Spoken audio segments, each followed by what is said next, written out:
What if katapusan na ng mundo ngayong April 8, 2024? Marahil nabaltaan nyo na to, pero ano nga ba talaga ang mangyayari sa Lunes? Ako nga pala si Steve Magay ng NBI Cybercrime Division. At ito ang storya ni Adrian Drake Alban, isang sikat na content creator na nagpasikat ng video about sa April 8 na huwag kayong lalabas. Sabi niya, unang-una ay magkakaroon ng total solar eclipse bandang 11:07 AM, kung saan ang buwan ay harangan ng araw kaya total darkness ang mararanasan natin.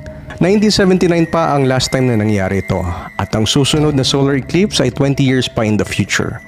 Dahil dito, posible mawala ang GPS signal kaya mag-charge ka na ng power bank mo ngayon.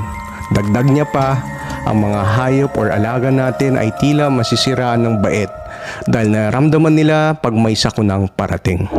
Pangalawang babala ni Adrian sa atin.